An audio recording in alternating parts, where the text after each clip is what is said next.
Great. So again, my name is Connie Jorstad, the Director of Emerging Infections here at ASTHO, the Association of State and Territorial Health Officials. I'd like to welcome all of you to the webinar, Strengthening Partnerships Between Public Health and Faith-Based Organizations, Building Community Capacity to Prevent Influenza. We have a couple of presenters that are going to be presenting in a little bit, but I'd like to provide a few introductory remarks just to provide some context for this project and the work that's been done up to now. So today's objective for the webinar is really to share the experience of two states, Arkansas and New Jersey, in implementing action plans that they were able to develop as a state team to build and enhance relationships with the faith-based organizations in their jurisdictions to prevent flu and build equitable health outcomes for communities. And this objective comes from the objectives and goals of a meeting that we hosted, a capacity building state team meeting that we held in August of last year. So a little bit of background. ASTHO is funded by CDC to provide capacity building to states for pandemic influenza preparedness. Much of this work involves developing and enhancing community partnerships, and some of these partnerships that we're working on specifically include healthcare providers, also work with pharmacies, workplaces, and of course faith-based organizations and other community-based organizations. We have a particular focus and emphasis on addressing the needs of at-risk, vulnerable, and minority populations in terms of what these partnerships can offer communities. ASTHO has also been partnering with Emory University's Interfaith Health Program for a number of years, and this is where we've gotten some of the ideas and really been able to develop and enhance some of the work we've been doing around building partnerships with faith-based organizations. So with CDC funding, we provide a sub-award to Interfaith Health Program to conduct capacity building to 10 diverse sites across the United States. And these diverse sites work with a variety of communities, populations, and faith-based organizations. Based on that work, we also co-partnered to develop a toolkit for building and enhancing partnerships with faith-based organizations. And you can see a sort of blurry picture of that toolkit to the right on this slide, which is also available on the ASTHO website, as well as Emory Interfaith Health Program's website. So many of us probably already know the answers to these questions in terms of, why public health and faith-based partnerships are effective. So the question of who do you work with? Well, it's really incredibly important to identify the champions within your communities, both in public health, in the public health sphere, as well as the faith-based and community-based organization sphere. So who are the folks that are already invested in health and well-being and working in faith communities? What might those organizations be? Well, there's certainly healthcare systems, and we have a representative from one of those on the call today to co-present with New Jersey. And certainly local congregations, which I think is what most people think of when they think of partnering with faith-based organizations. But there's also seminaries and charitable organizations with a faith-based background. In terms of when to start partnering, it's really important to if you're starting to think about building these partnerships to do it now. Start reaching out now, because these are relationships that are built significantly upon trust, and it's incredibly important to take time to nurture those relationships and really build and strengthen them. And in terms of pandemic influenza, obviously it helps to have those partnerships in place when an emergency takes place, so that you aren't struggling to build those relationships in a time of crisis.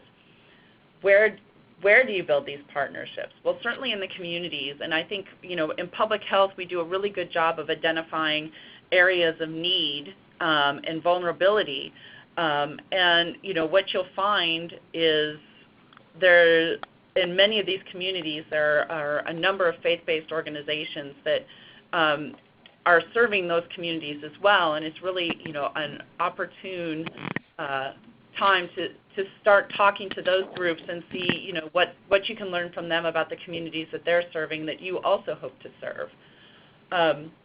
Why? Well, because public health really is at its best when it's strengthening and building partnerships and not trying to do it alone. And when you work with faith-based and community-based organizations, as many of you are well aware, it helps to really expand the reach of public health into communities that are most in need. And of course, as with building any relationship, it's really critical to be able to identify some common goals and objectives that you and your partner organizations seek to achieve. And one of the other things that we focus on in the toolkit is, the importance of tailoring your approach, in that one size doesn't fit all in your approach to working with one faith-based organization as opposed to another. You really need to do your research and understand that specific organization and what their goals and objectives are and what they're seeking to accomplish. So as I mentioned earlier, we did host a capacity building meeting for the two states, Arkansas and New Jersey. And the goal there was to generate two state-specific action plans which would help them to build or enhance their relationships with the faith-based organizations to prevent flu and build equitable health outcomes for communities.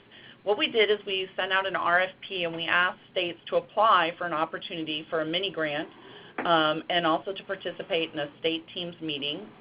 The health departments were eligible to apply for the RFP, and we selected two jurisdictions, Arkansas and New Jersey, and we asked the folks in the health department to identify some folks in their communities that they would like to start to really strengthen their relationships with in the faith-based realm. So they developed their teams, and we helped them to invite folks to this meeting, which we held in Charleston, South Carolina in August. It was very hot.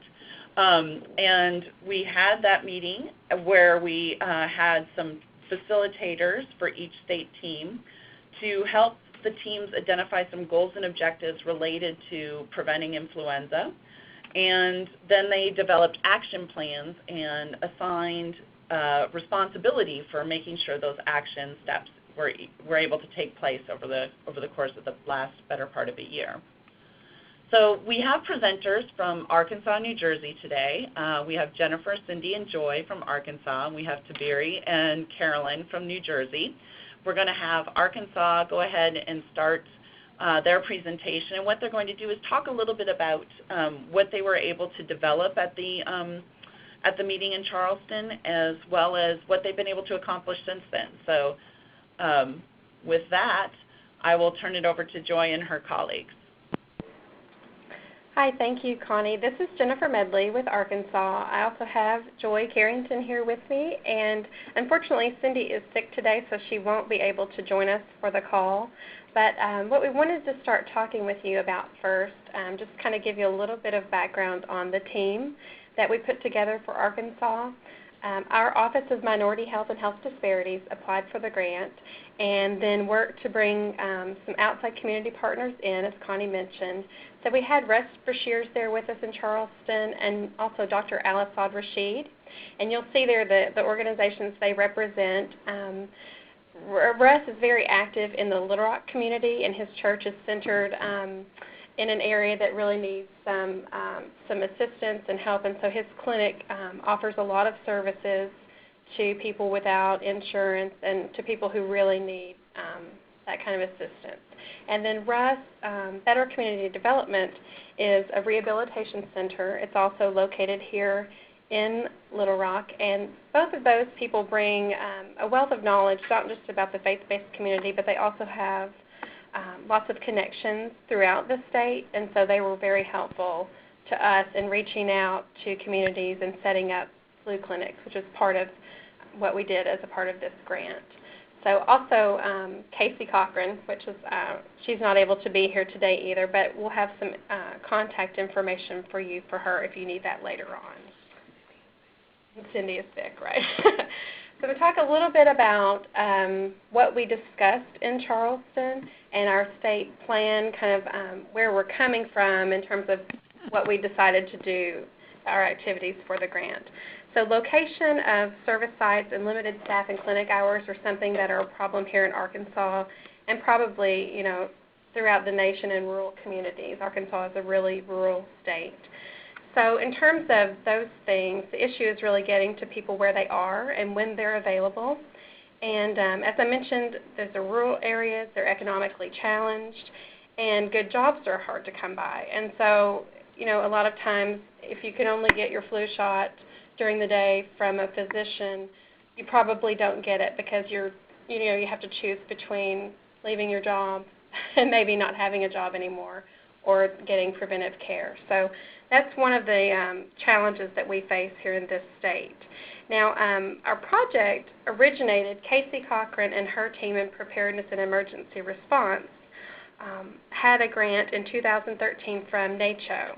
And what they decided to do with that grant was to build a transient mobile flu clinic that would go across the state and kind of reach these people like we're talking about, where they are and when they can come.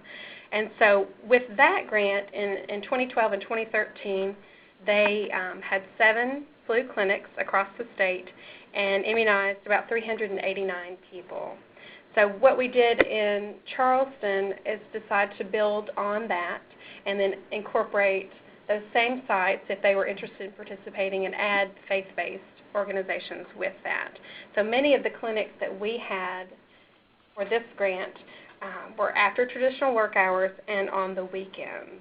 And so in terms of the third bullet point there, maximizing our resources, what we wanted to do, both preparedness and response and minority health, these programs exist already, and they have databases of community organizations and faith-based organizations, and they have contacts, but there wasn't a lot prior to this grant of kind of collaborating and working together to really maximize that, and so that's what we try to do here.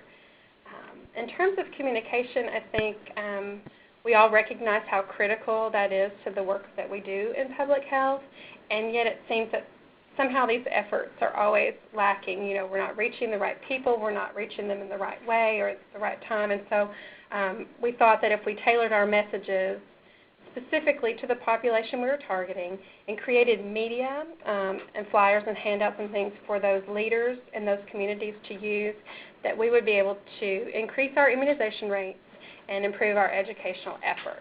So that kind of is our starting point there, and I'm going to hand it over to Joy to talk about our state plan and project goals. So when we were in South Carolina, we considered all these points that Jennifer, and you all have to excuse me, my throat is sore, and so my voice is a little hoarse right now. But what we wanted to do was we wanted to look at what we already had existing and how we were reaching those transient populations and how we could better maximize our faith-based partners in this effort to vaccinate this population, this minority population in Arkansas. And so at our meeting in South Carolina, we came up with some project goals, and these are the 3: to improve immunization rates by 10% over the amount that we did in the 2012-2013, and identify the champions so that we could build that infrastructure. We had names of churches and pastors and leaders and community-based organizations, but we didn't have a relationship with them, and so this was our effort to go in, build that relationship and build that infrastructure. And then we wanted to pursue the formation of a faith-based coalition or work group to strengthen the relationships between our Department of Health and those faith and community-based organizations. We were actually able to, and we'll talk a little bit later about this, do a summit, and the summit was we piggybacked on a tri-regional with the Human Services tri-regional faith-based coalition meeting that they were having in Dallas, and so we used that database and those persons who attended that tri-regional to build our summit database. So our project goal, number 1, was to improve our immunization rates, and we were able to do this by going out to 14 clinics in the community across the state versus the 9 communities that we were able to address in the pilot year of 2012-2013. And this included of our state's red counties, which are Union and Chico County. Arkansas has a red county report, and this red county report talks about life expectancy. We have a gold county, which is Benton, which is in northwest Arkansas. It's in the furthest corner, and it is the home of Walmart. And Benton County has a life expectancy of 79.8 years. Well, Union and Chico's life expectancies are 6.6 to 7 years lower than Benton County. And this is what this Red County report talks about. If you're interested, please go to our website at www.healthy.arkansas.gov. And also, the population of Union County, one of the red counties, is 33% African American. And in Chico County, the African American population makes up 54.1% of the population. And so we'll look at the demographics in just a minute. But who were our partners? We included African American churches and church leaders, as well as community-based and other organizations that serve our state's transient and minority populations. And those organizations included worship centers, food pantries, homeless shelters, and the Fayetteville National Airport, which is where people fly in the world. Matter of fact, they're meeting this week to meet with Walmart at a conference.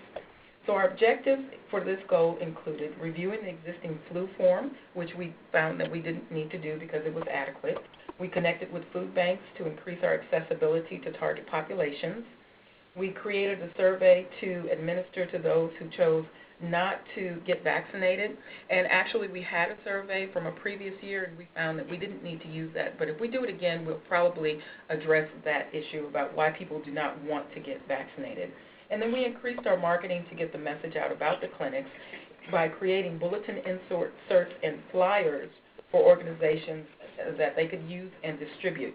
And we decided that we needed to use better promotional material so that the organizations could advertise during the days and the weeks in advance. And this media that we wanted to create needs to be outdoor capable, as in big flyers or very colorful banners or something that says, we're having a flu clinic here on the weekend, please come. And we can put them up on the telephone post or on the corner or tripods, something to get the message out. Okay, let me change the screen. So let's look at these demographics. The number one population that we were able to serve with 29.35% was our 40 to 49-year-old persons. Number two was our 50 to 59-year-old persons at 25.48%. And the third population, largest population we were able to serve was the 30 to 39-year-old persons at 15.48%. The race and ethnicity, as you can see, was 56% white, 33% African American, and we were able to actually vaccinate 7.89% Hispanic Latinos. And in terms of gender, you see 51% were males, which we were excited about that, and 48% females. And then insured status was 72.9% were uninsured, which we were happy that we got this number. I know it seems like, why would you be happy about this number? But this showed us that we were actually targeting and meeting the needs of those persons who actually needed these vaccinations. I'm turning this over to Jennifer, and she can talk about the project goal number 2. Okay, our second goal was to identify champions in communities across the state. And so to build on existing relationships from the previous year, we were able to do that. We worked with several communities, including the Salvation Army here in Little Rock. We also have an organization called Canvas Community. It's a United Methodist church. It's a non-traditional ministry for the transient. And also we went back to the Fayetteville National Airport, and were able to immunize 79 people there. That was our largest clinic. And we held clinics in North Little Rock, Dardanelle, and Russellville. So from our existing relationships, we were able to vaccinate 214 of our 311.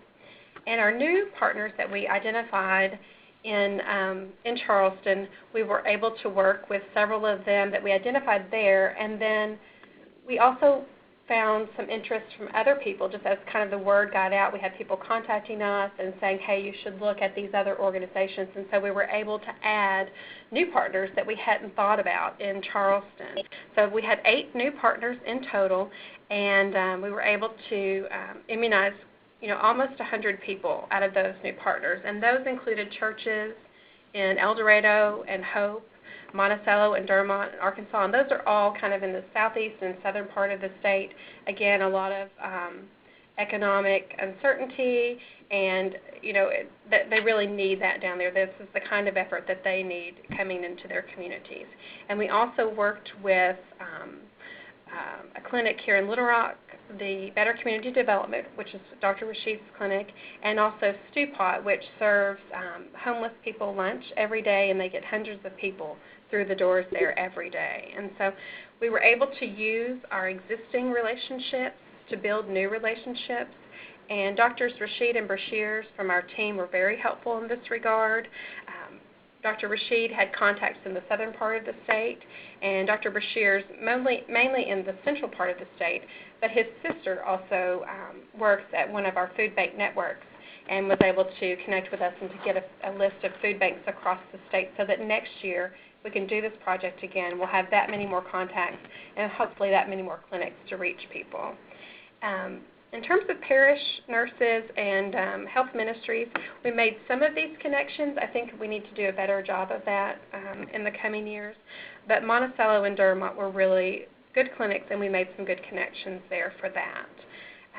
We did create some inserts in church bulletins with a faith-based message, and they were very simple graphics, very simple messages, but we shared those with our community partners so that they could put the bulletins into their Sunday program, and they could put the flyers on the wall and kind of get people interested in coming.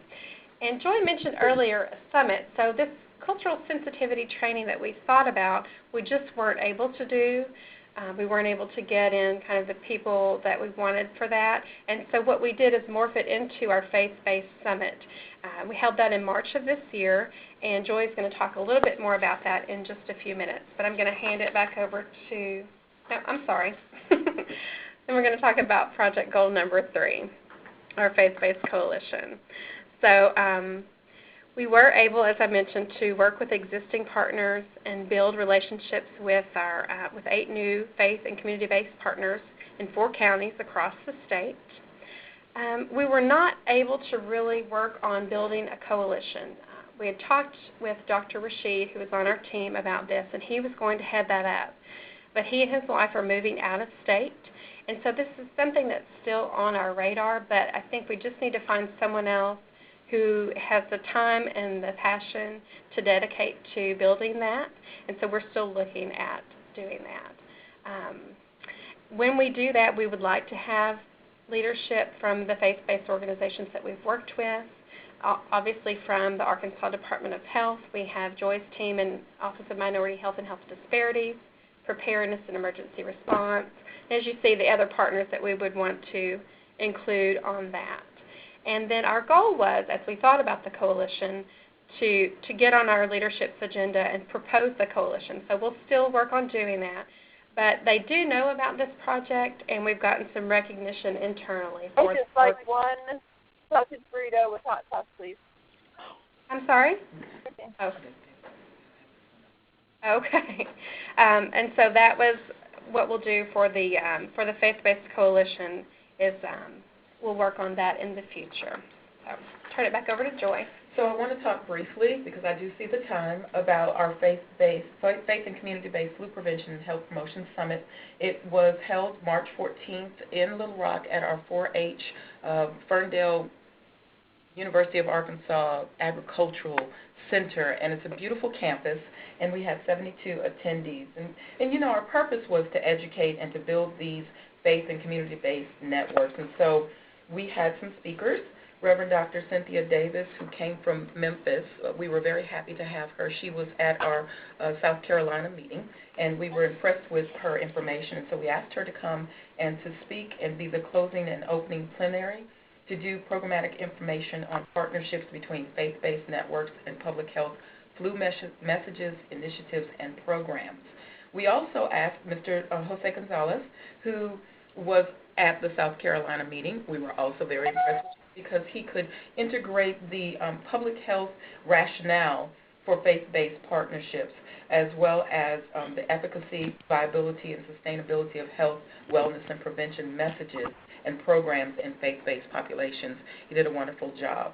Dr. Al-Assad Rashid, as we've been talking about, one of our partners on our Arkansas team, did a presentation on engaging the faith-based community in health, And then we had the Venerable Geshe Thurpton Dorji. Remember I talked briefly about the tri-regional that the Health and Human Services did in Dallas that we got this database from because of the persons that attended? Well, we met the Venerable Geshe Thurpton Dorji, who is a Tibetan Buddhist monk, and he's a professor at the University of Arkansas in Fayetteville.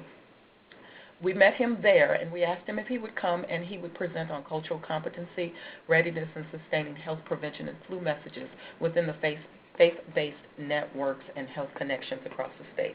So we have some conference objectives, and our objectives are, it's not on the screen, but I'll just let you know, what we wanted to increase the knowledge, awareness, and cultural issues regarding faith community-based populations, usages, dissemination, and implementation of flu prevention and health promotion messages. We wanted to ignite and enhance faith and community-based populations across the state networking and making connections around flu prevention and health promotion messages and activities. We also wanted to identify potential faith and community-based network and connections to address any gaps in services and knowledge regarding flu prevention and health promotion messages. We were very ambitious about what our objectives were. We had 5 of them. We wanted to define public health and its role in disseminating public health messages in faith community-based organizations to improve the health outcomes of Arkansans. And we wanted to explore the importance of faith and community-based organizations and how these networks can be more effective in increasing flu prevention and health promotion messages. And we thought we were able to accomplish all 5 of our objectives. We had some really great reviews, and they were asking, when are we going to do this again? So we have hope for the next time we do this. And we have a slide up here that Joy has on the screen now. This was developed by one of the Arkansas Department of Health's outside partner organizations, and we shared this with our summit attendees, and I wanted to also share it with you all here. It is a great resource that you may be able to use in your outreach to African American and Hispanic faith-based leaders. So those links are there for you to use and go see what that offers to you. And then finally we have our lessons learned, and you'll see there we have 3 things that we really wanted to think about. So in terms of communication, relationship building, and education, communication is critical. We mentioned that earlier. And one of our clinic sites only had 3 people show up to get vaccinated. So while we were happy to have those 3 people there, we realized that getting this information to the leadership quickly, promptly, and having things that resonate with their congregation is really important. Also, as Joy mentioned earlier, we talk about we need more marketing tools. So the church sits way back off the street, and I think if we would have had some sort of signage out there or something going on to let the community know, as it's a pretty busy road, if they could have known what was going on as they drove past, they might have decided to come in and get immunized. So those are things that we looked at as well. And then we want to make sure that our leaders are on the same page as us, giving them the rationale for the vaccine and for holding the flu clinic and how it can help them and their congregation and community. And we were able to promote some of these through our agency's Facebook page, but I think, again, we would have had better turnout if our partners and ourselves had been more proactive in terms of press release and getting signage out. So one of our sites, to the third point there, did hold a health fair along with the flu clinic, and they had a great turnout. They had giveaways and food, and I think people really enjoyed that event. And so that's something that we'll talk with people about next year if we're able to do this again. So just to wrap up, we've got some contact information here for our team. You'll see that we also have on the right in the middle, it's Hilda Douglas. She's our section chief for immunizations. My name is still on the slide. I've moved out of immunizations now, but I'm still with the health department. So if you have questions about immunizations or want to work with that section, that is her contact information. And also, Cindy wasn't originally on our team, but she was instrumental in getting all of these clinics set up, and so she works with Casey in preparedness, and both of their contact information for both of them is there on the screen.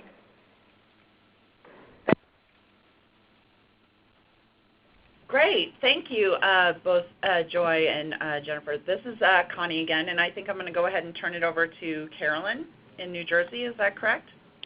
Yes, except I don't see my slide arrow to present, to advance the slides has disappeared. Okay. Do you want me to advance for you? Yeah, because I'm not even at my cover. That would be great, Connie. Okay, so it should be showing now. And so if you want to go ahead and start and just tell me when to move to the next slide, that would be great. Okay, I still don't see it.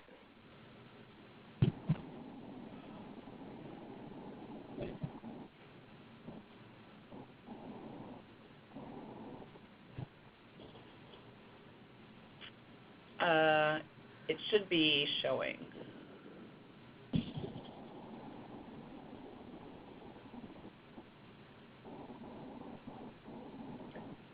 you have a hard copy you could present from? Yeah, I'm just going to pull that up right now. Okay. Sorry about that.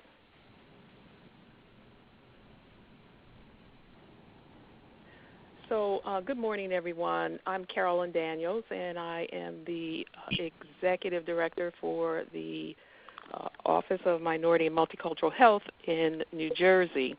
And I will be doing half of the presentation, and my colleague, Tabiri Chakunta, will do the other half, and then I think the two of us will share some comments towards the end of the presentation.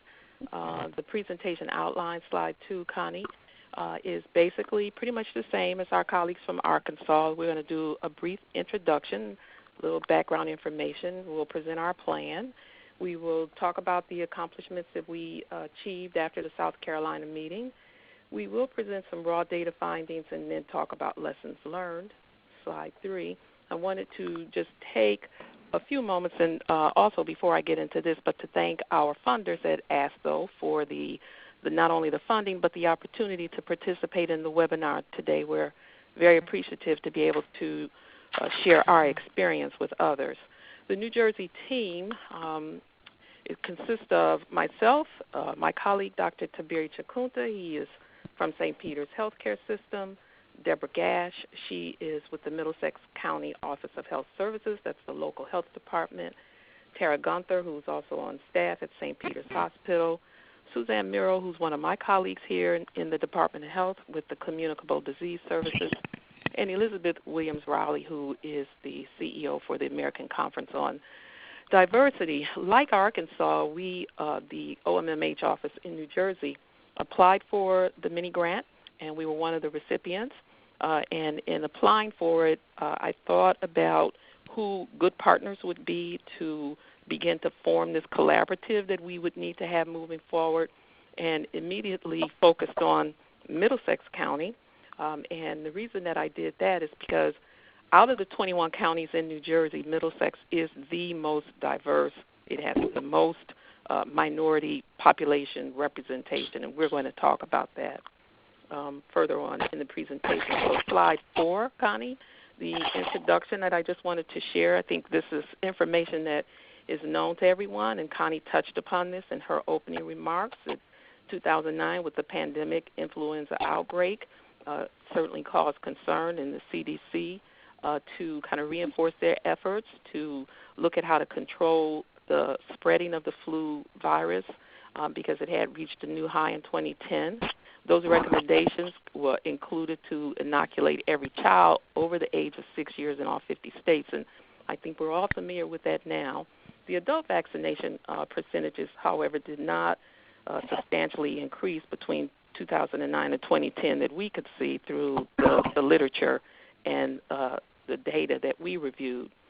In 2011, and this is CDC information, we know that 44% of the white non-Hispanics were vaccinated, and this is national data information, compared to 40.6% of Hispanics and 38.8% of black non-Hispanics nationwide. In New Jersey, the percentage of adults vaccinated were even lower. We have this information from our BRIFIS, the Behavioral Risk Factor Surveillance System, that estimated at 38.2% of adults between the ages of 18 and 64 that we know were vaccinated in 2011. However, when you drill down and look at some of the minority populations, the disparities do become apparent, and we noted that disparities in vaccination coverage among racial and ethnic groups also evident in New Jersey, with white non-Hispanics vaccinated the most and Hispanics the least. This is pretty consistent with the information that we found. You can go to the next slide, Connie, in the CDC when we reviewed the literature, that Hispanics, out of all the minority populations, have the lowest rate of flu vaccinations. And so you will see that the work that we did was pretty consistent and on target with that particular group. This next slide is just a sample, an example of the percentages of our minority race and ethnicity groups in New Jersey. New Jersey is a population of total of about 8.8 million, the majority of which are white, non-Hispanic or Latino, which is pretty close to 56-57%. Black African Americans come in just around 13%.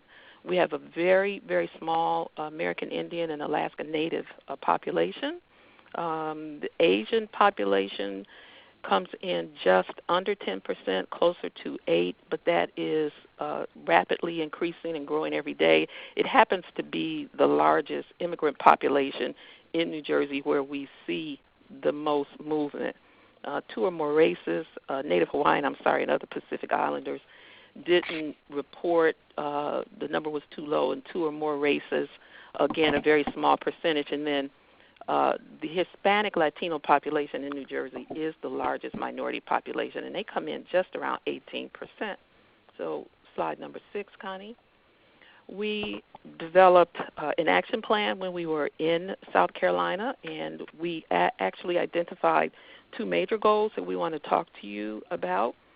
However, our overarching goal here to increase engagement with partners to maximize the uptake of influenza vaccine in target populations in Middlesex County, again, was pretty consistent with what we know to be true in Middlesex County. And I'm going to say just a few more words about Middlesex and turn this over to my colleague, Dr. Chakunta.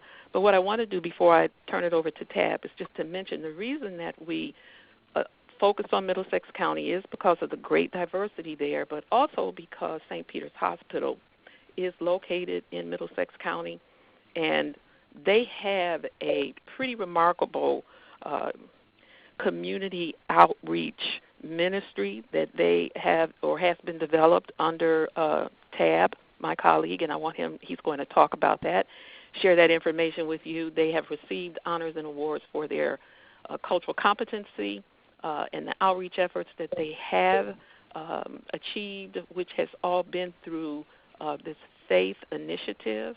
And you will see that the many languages that are spoken in that county is pretty representative of the population there. So I'm going to turn this part of the presentation over to Tab. Okay.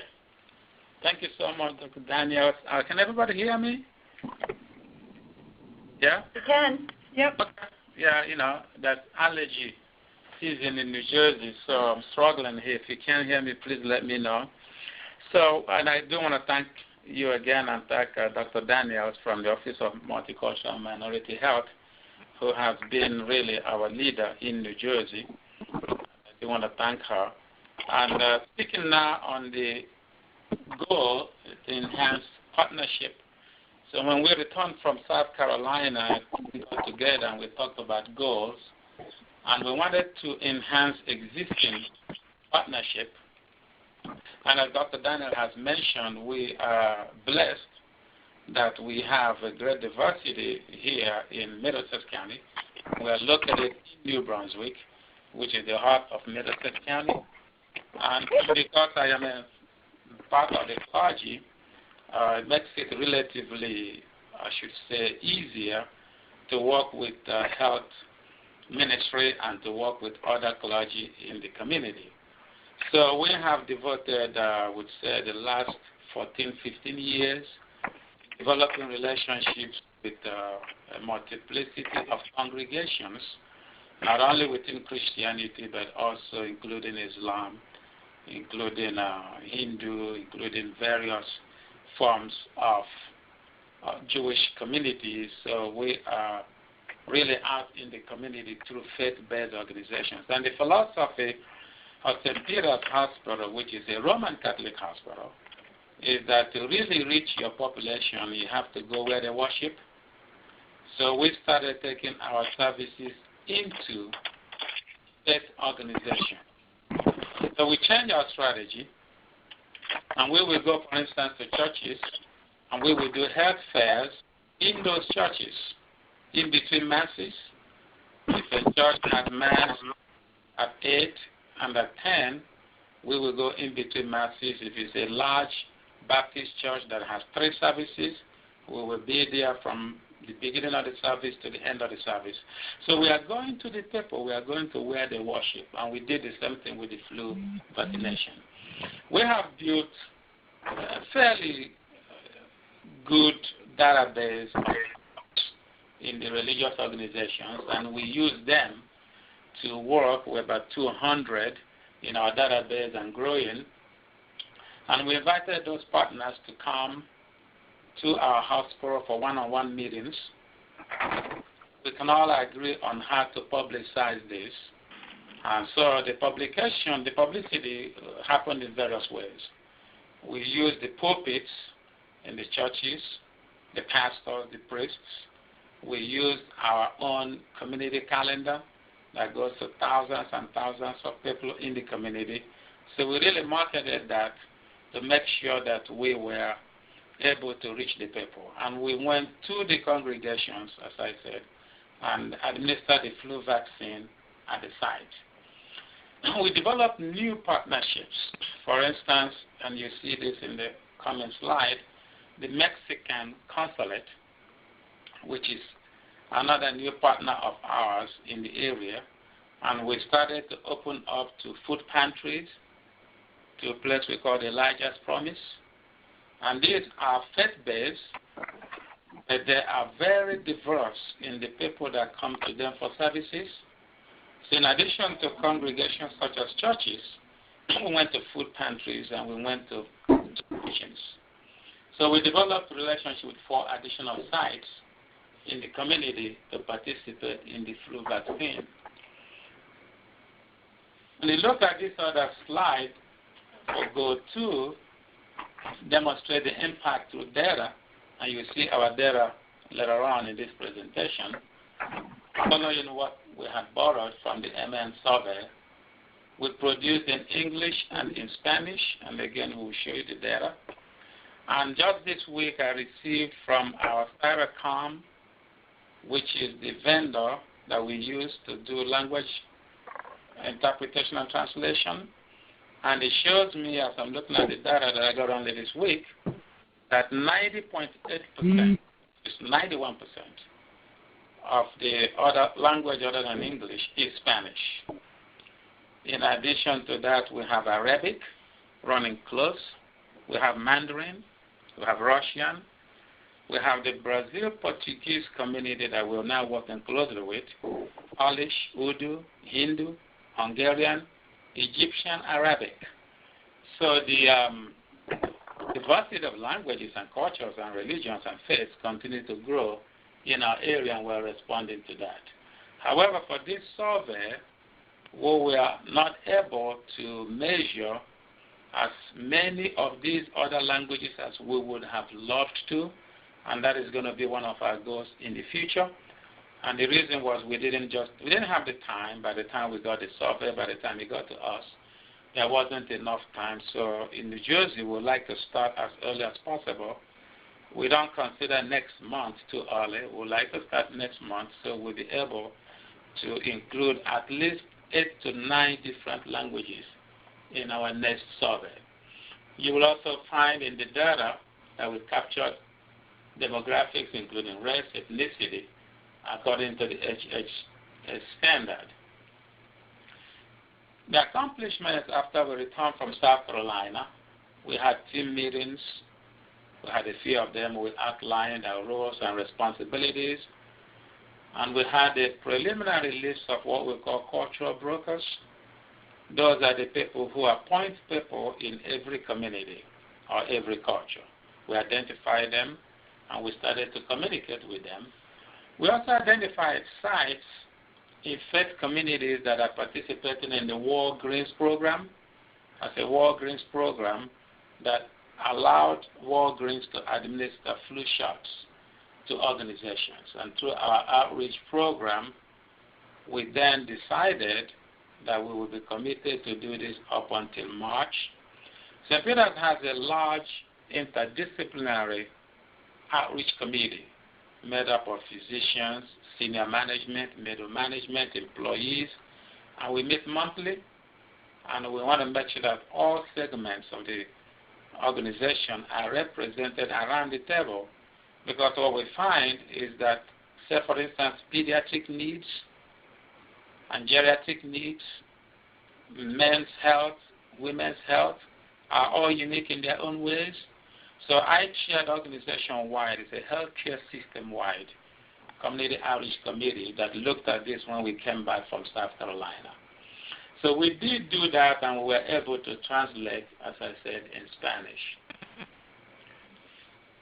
Is that a summary, Dr. Daniels? Yes, and so thank you, Tab. And so this next slide really summarizes what we found through the data, and we have raw data the next couple of slides after this that we won't spend a lot of time on. But basically what we found out was that we were able to reach about 8% of the total population that received vaccines through either St. Peter's outreach program or through the local health department. And most of those people that participated in the survey were uninsured. Many of them would not have gotten the vaccine if it had not been administered at that particular site where we administered the survey. The majority of the participants had received a flu shot before, which was pretty amazing to us. But then most of them who responded in the survey did not know where they would have gone, and it tied with those who said if they hadn't been able to get the flu shot administered at the site where we were, that they would have gotten it, they believe, from a doctor's office. For the majority of the participants, this was not their first flu shot. They had received a flu shot somewhere else other than our targeted site in the past. As we mentioned, the majority of the folks who participated in this survey were Hispanic, Latino ethnicity. The majority were female, and there was a pretty wide age range. The majority of the folks falling between that 30 and 60-year-old. Connie, if you can go to the next slide, 11, which really is the survey itself. And so what we did, and I think Tab mentioned that, we borrowed from the Minnesota survey. Our colleagues from Arkansas mentioned inviting Jose Gonzalez from Minnesota to be one of their speakers. It was his group that developed this survey. We also looked at samples that we received from partners from New York that participated in the meeting in South Carolina, and so we kind of did a hybrid of those two and had it translated into Spanish. So you can see, again, what I just shared with you, and the questions are here. Why did you choose to receive your flu shot? You see pretty close responses between, and in this particular question, people were asked to circle all that applied, answer all that applied, but circle the one that was most consistent with their reason for getting the flu shot. So you can see that flu shots provided free and no health insurance, rated very high in this question. And next slide, Connie. The data findings for the second question is shots had not been available here, would you have gotten the flu vaccine this year? And you can see in this representative sample that 73 of those participants said yes, they would have. 39 said they would not have, and the 22 did not know. Next slide. The data findings continue here. Number 3, where else would you have gotten your flu shot if not here? And this, again, you can see when you look at the responses, which kind of surprised us, they said either the doctor's office or they didn't know. It's also, I think, interesting to note that many of them also said that they would not have gotten the shot at all. So next slide. Number 4, is this the first flu shot that you have ever received? And again, surprisingly to us, the answer was no. Particularly, I mean, I say it's surprising because we're working with the group, the population that is really highlighted as the group that has the lowest participation level in receiving the flu vaccine. But as you can see from this pie graph, the majority of the folks answering this question who were Hispanic, Latino, and they all were, with the exception of a very small number that were not. 89 of them said it was not their first flu shot. So at least we know that we're targeting the right group. We're on the right track. I think what this data is saying to us is that we need to expand our effort a little bit more. You can go to the next one, Connie. Have you ever had the flu vaccine somewhere other than this place? And again, the majority of the folks, 83 of the participants, said yes. And next slide, Connie. What race or ethnicity do you consider yourself to be? And so here you see the vast majority of the people who participated, 129, were Hispanic or are Hispanic, Latino ethnicity. Very small number African American, only two Native Americans, and we actually had 3 Caucasians that also participated in our program. Next slide. What is your gender? I don't think this is surprising, but the majority of the folks that participated were women, 85. I think 54 for male is a good number. Again, it helps us to, I think, focus our targeted efforts for this year where we want to expand our reach, and we'd certainly like to see not only the overall numbers improve, but definitely to have more male participants. Next slide. And then the age range, which I shared with you. So you can see the majority of people were between the ages of 30 and 60 that participated in this survey. And next slide. Lessons learned for us. Tab, I know you started to mention this about administering the survey early and frequently. Yes. We also thought that to be able to continue the use of the survey and the vaccine through March, it was a good thing to do, so we did do that. This next bullet, although it says staff, when we talked about this, we also thought that it should include lay leaders, so have additional staff and or lay leaders from those faith communities available to assist members with the survey. So we did see that with a number of the participants that it wasn't so much a literacy comprehension level as much as some people just didn't have the skill and couldn't read, and so it was good to have someone there to read through the survey and help them choose the answers that they thought were most appropriate. We also need to have legal reviews done of the survey early on in the process. That was one of the bumps we ran into because our local health department didn't get the survey until later on in the process, and they did not get the clearance from their legal team to use it. So our overall numbers of participants would have been much higher had they been able to administer the survey. We know that the data is only an estimate of the percentages that we are reporting. We also know that and learn that there is no one place where we can go and find all vaccinations for adults in general. So it just doesn't exist, and that's something that we're looking at, how we can work with with the Department of Health Communicable Disease program to see if there's a way to have a central repository.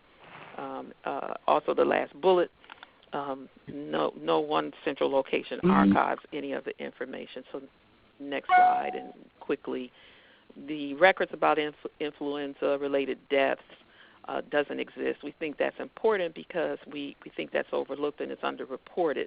Similarly, there are no records that denote the race and the ethnicity of the participants when doing these influenza case count reports. So for us, even though we have a small sample of the total population, we think it's a good start and a baseline for us. And, of course, it gives us a lot of latitude and room to achieve for greater results We need the central repository. We mentioned that.